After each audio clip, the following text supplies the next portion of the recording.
형제들아, 우리 주 예수 그리스도의 이름으로 너희를 명하노니 게으르게 행하고 우리에게서 받은 전통대로 행하지 아니하는 모든 형제에게서 떠나라. 어떻게 우리를 본받아야 할지를 너희가 스스로 아나니 우리가 너희 가운데서 무질서하게 행하지 아니하며 누구에게서든지 음식을 값없이 먹지 않고 오직 수고하고 애써 주야로 일함은 너희 아무에게도 폐를 끼치지 아니하려 함이니 우리에게 권리가 없는 것이 아니요 오직 스스로 너희에게 본을 보여 우리를 본받게 하려 함이니라. 우리가 너희와 함께 있을 때에도 너희에게 명하기를 누구든지 일하기 싫어하거든 먹지도 말게 하라 하였더니 우리가 들은즉 너희 가운데 게으르게 행하여 도무지 일하지 아니하고 일을 만들기만 하는 자들이 있다 하니 이런 자들에게 우리가 명하고 주 예수 그리스도 안에서 권하기를 조용히 일하여 자기 양식을 먹으라 하노라. 형제들아, 너희는 선을 행하다가 낙심하지 말라. 누가 이 편지에 한 우리 말을 순종하지 아니하거든 그 사람을 지목하여 사귀지 말고 그로 하여금 부끄럽게 하라. 그러나 원수같이 행하지 말고 형제같이 권면하라. 평강의 주께서 친히 때마다 일마다 너희에게 평강을 주시고 주께서 너희 모든 사람과 함께 하시기를 원하노라. 나 바울은 친필로 문안하노니 이는 편지마다 표시로서 이렇게 쓰노라. 우리 주 예수 그리스도의 은혜가 너희 무리에게 있을지어다. 아멘. 네, 여러분 한 주간 잘 지내셨나요?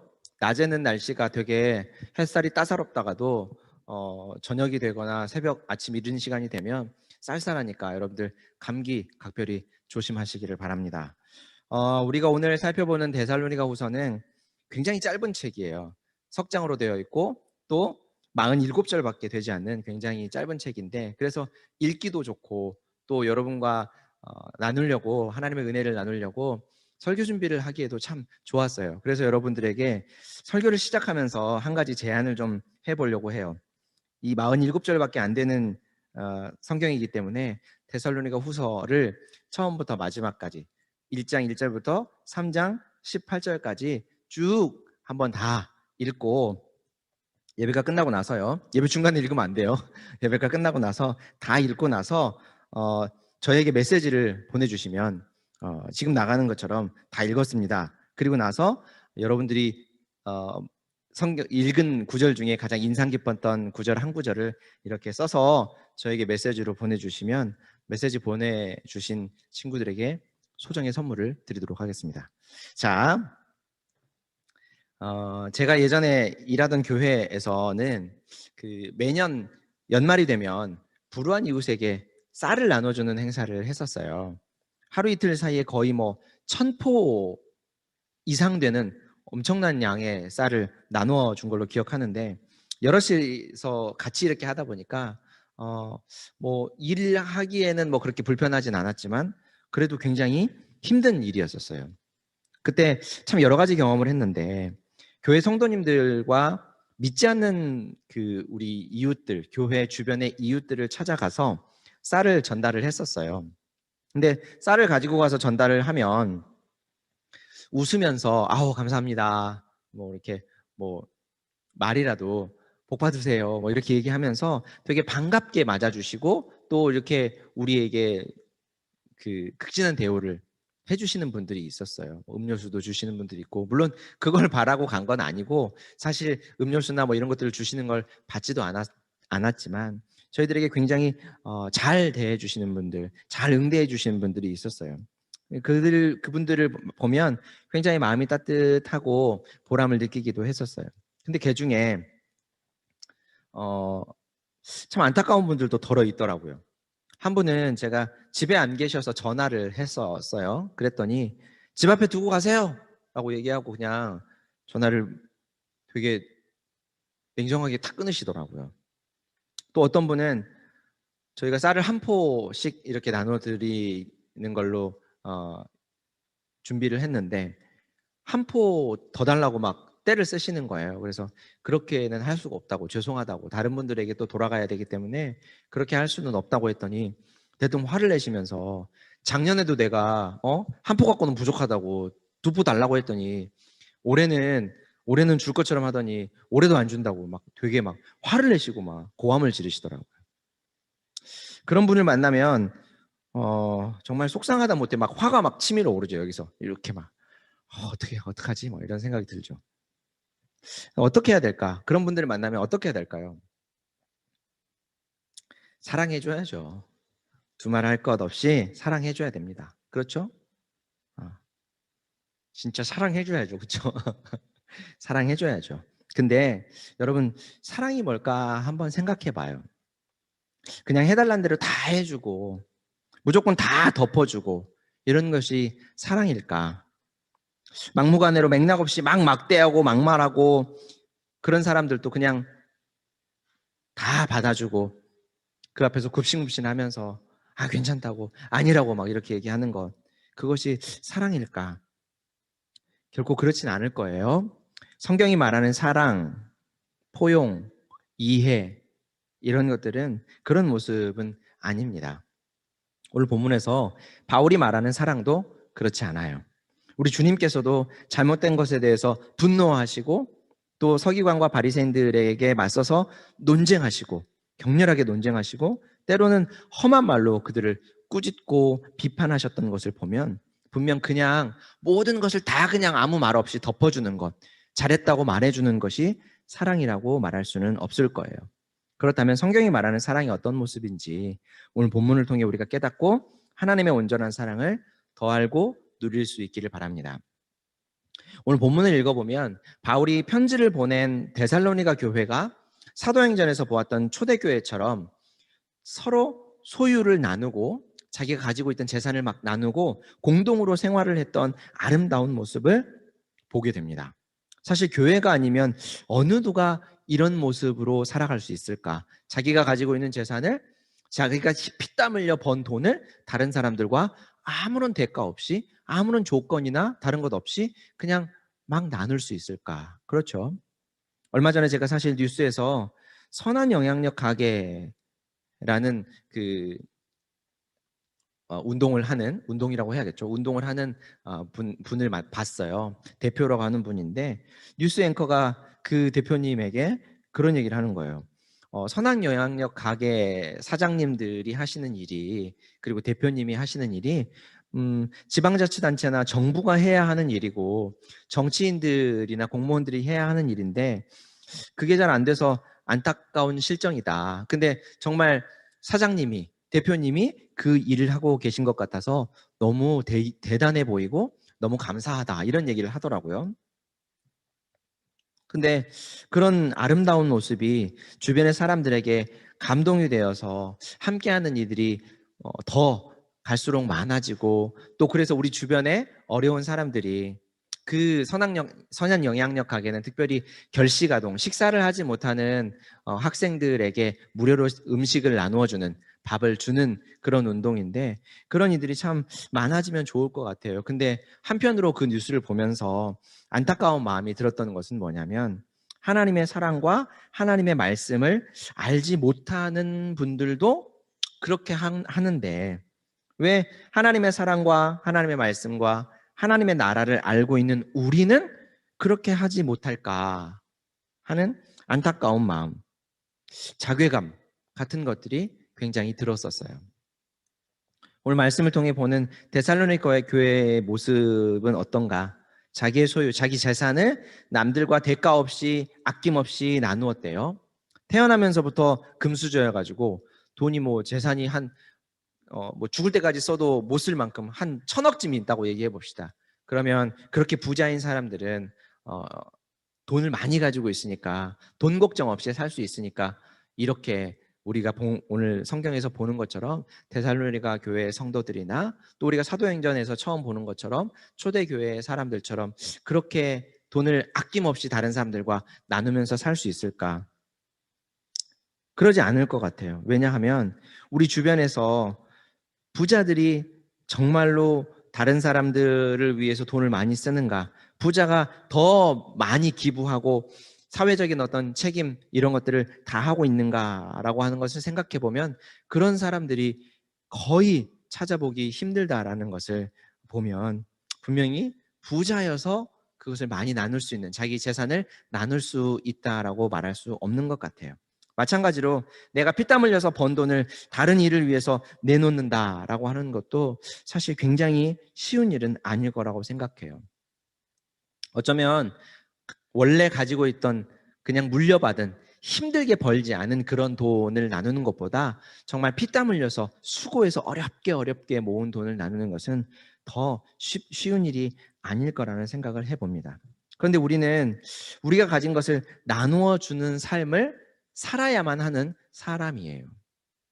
왜 그러냐면 하나님께서 우리에게 갚을 수 없을 만큼 큰 사랑을 베풀어 주시고 그 사랑을 나누어 주어라. 너희도 내가 너희에게 준 것처럼 다른 사람들에게 나누어 주어라. 다른 사람들을 네 몸처럼 내 몸처럼 사랑해 주어야 된다라고 말씀하셨기 때문이죠.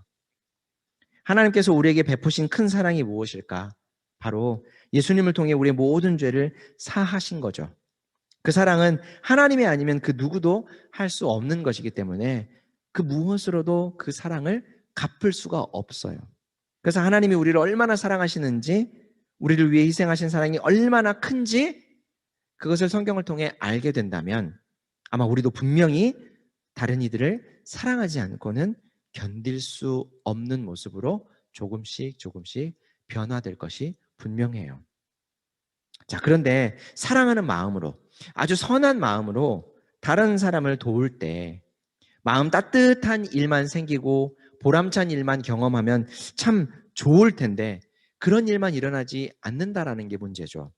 나는 선의를 가지고 도와주었는데 상대방은 전혀 고마워하지 않고 오히려 그 선의가 무색하게 무례한 반응을 보인다라고 하면 우리는 거기에 대해서 어떻게 해야 될까?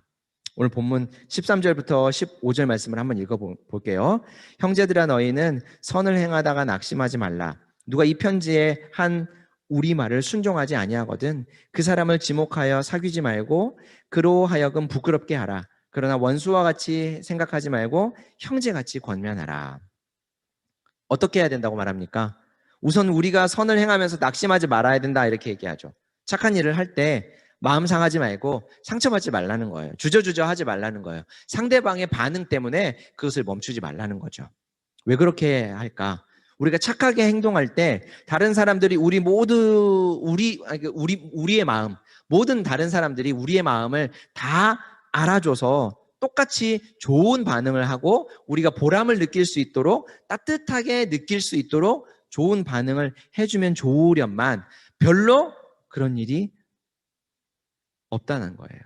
사실 진짜로 우리의 마음을 따뜻하게 해주고 우리를 보람차게 그 일을 더욱 열심히 하도록 하는 일들보다는 사실 그 일들을 할 때 굉장히 마음 상하고 포기하고 싶고 더 이상 하지 않고 싶을 만큼 화가 나게 하는 일들이 종종 발생한다라는 것이죠.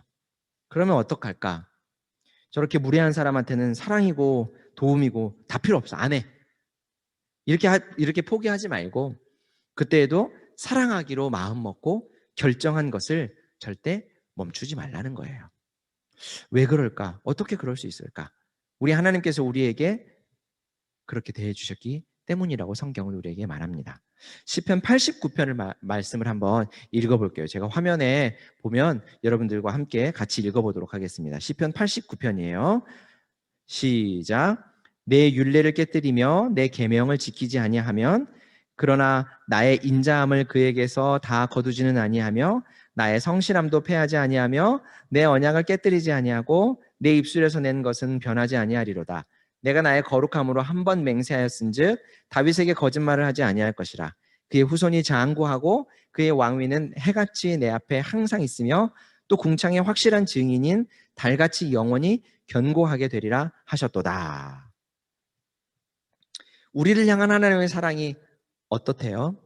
우리의 결심이 흔들리고 의지가 굳지 못하고 하나님의 말씀을 온전히 따르지 못하고 하나님을 굳게 신뢰하지 못하는 모습에도 불구하고 한 번 계획하시고 결정하신 하나님의 그 뜻, 그 계획을 하나님은 바꾸지 않으신다라고 말씀하시죠. 왜냐하면 하나님께서 우리를 위한 사랑과 구원의 계획들, 이루신 그 구원의 계획들을 하실 때 우리의 능력이나 받을 사람의 능력이나 조건이나 또는 자격에 따라 결정하지 않으셨기 때문이에요. 그러면요, 하나님은 우리가 애초에 사랑받을 만한 모습을 가지지 못했고 애초에 선물을 받을 만한 자격을 갖추지 못했을 때 이미 사랑하기로 결정하셨기 때문이라는 거죠. 그래서 우리를 사랑하신 하나님처럼 우리가 누군가를 사랑하고 누군가를 도와주고 선의를 베풀 때 상대방의 반응을 생각하지 않고 조건 없이 사랑을 베풀어야 한다라는 겁니다. 그렇지만 한 가지 알아야 될 사실이 방금 읽어드린 시편 89편 31절부터 37절까지 중에 제가 일부러 32절을 빠뜨렸어요. 이제 일부러 빠뜨려서 이제 읽어보려고 하는 거예요. 31절과 32절을 한번 읽어볼게요. 시작. 내 율례를 깨뜨리며 내 계명을 지키지 아니하면 내가 회초리로 그들의 죄를 다스리며 채찍으로 그들의 죄악을 벌하리로다. 여러분, 하나님께서 우리를 사랑하신다라고 해놓고 변함없이 사랑할 거다라고 말씀하셨으면서 동시에 왜 우리를 벌하신다라고 말씀하시는지 아십니까? 왜 우리의 죄를 벌하시는지 아세요? 아이러니하지만 사랑하기 때문이에요. 바꿔 말하면 사랑은 그저 잘못하거나 잘하거나 모든 것을 다 용납하고 덮어놓고 다 잘했다, 그냥 무조건 잘했다라고 해주는 것이 아니라는 거예요. 하나님께서는 우리를 사랑하셔서 자기 백성, 아들과 딸로 받아주셨기 때문에 그에 걸맞는 모습으로 바꾸어 가기를 원하시는 거예요. 우리가 그런 하나님의 백성으로 하나님의 자녀에 걸맞는 모습으로 바뀌어 가기를, 변화되어 가기를 원하신다는 거죠. 사랑하기 때문에 우리를 그렇게 바꾸어 가신다는 거예요. 처음 사랑에 대한 이야기를 했을 때도 말한 것처럼 잘못해서 그냥 허허 웃으면서 모르는 척 하는 게 그냥 넘어가 주는 게 사랑이 아니라는 거죠.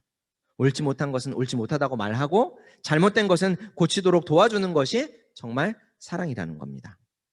하나님은 우리를 사랑하시는데 때로는 꾸짖고 매를 때려서라도 잘못된 모습은 고치셔서 하나님의 백성다운 모습으로 바꾸어 가시다라는 말이죠. 그래서 여러분, 신앙생활하는 것, 하나님을 믿고 따르는 이 일은 어떤 일이냐면 행복하고 기쁘고 감사와 찬송만 넘치는 게 아니라 사실은 더 무척 피곤한 일이에요. 그냥 내 마음대로 내가 원하는 대로 결정하고 행동하고 그러면 편하고 좋지만 하나님은 우리를 정말 많이 사랑하셔서 끝까지 포기하지 않으시고 어떻게 하셔요? 우리의 잘못된 모습을, 죄악된 모습을 바꾸어 가실 것이기 때문이죠. 여러분, 묘목 심어봤어요? 묘목? 4월 5일 식목일이어서 4월 달엔 예전에 저희 어렸을 때는 꼭 학교나 이런 데서 나무를 심었었는데 묘목 심어보면 묘목을 딱 심고 나서 그냥 나무만 심어놓는 게 아니라 스스로 설 수 있을 때까지 잘 튼튼한 그 가지와 줄기를 가질 수 있을 때까지 묘목이 곱게 잘 자랄 수 있도록 부목이라고 하는 것을 세워줘요. 막대기를 옆에다가 딱 세워놓고 나무를 거기에 묶어두는 거죠. 그럼 묘목은 얼마나 불편하겠어요. 답답하고 아플 수도 있겠죠. 하지만 그래야 건강하게 잘 자라요. 마찬가지로 요한복음 8장 44절 말씀에 근거하면 우리는 태어날 때부터 어떤 존재들이냐면 태어날 때부터 원래 악하게 태어났다고 그래요. 그것을 방금 얘기한 요한복음 8장 44절에서는 어떻게까지 표현하냐면 너희들은 마귀의 자식이다, 이렇게까지 얘기를 해요. 죄를 가지고 태어났다는 거죠. 그래서 자연스럽게 우리는 어렸을 때부터 죄를 말하고 죄를 지어요. 본성이 그래요. 그런 우리를 하나님께서 조건 없이 부르셨대요. 그리고 그 본성대로 살아가는 이 세상에서 우리를 거룩하게 바꾸어 가겠다고 결정하신 거예요. 그리고 이것이 바로 성경이 우리에게 설명해 주는 구원이에요. 자, 오늘 다시 본문으로 돌아와서 데살로니가 교회도 사도행전에서 볼 수 있는 그 초대교회의 모습처럼 자신들의 소유를 다른 사람들과 조건 없이 그냥 함께 나누었다고 그래요. 그런데 그렇게 하다 보니까 공동체 안에서 악한 모습을 발견하게 됐어요. 다른 사람들의 사랑을, 다른 사람들의 선의를 악용하는 못된 사람들이 생긴 거죠. 6절 말씀은 그 얘기를 하는 거예요. 형제들아, 우리 주 예수 그리스도의 이름으로 너희에게 명하노니 게으르게 행하고 우리에게서 받은 전통대로 행하지 아니하는 모든 형제에게서 떠나라. 악한 행동, 악한 모습에서 떠나라고 얘기하죠. 하지만 15절에서 말한 것처럼 원수에게 하는 것 같이 하지 말고 형제에게, 사랑하는 가족에게 대하는 것처럼 사랑으로 그들을 타일러 줘야 된다. 이렇게 얘기를 하는 거예요. 15절도 한번 읽어볼까요? 그러나 원수와 같이 생각하지 말고 형제같이 권면하라. 자, 여기까지 바울의 말을 듣고 나면 분명 그럼 어떻게 하라는 말입니까? 라는 물음이 떠오를지 몰라요. 그리고 오늘 본문에서도 그렇게 말하고요. 그래서 7절에서 바울은 이런 말을 합니다.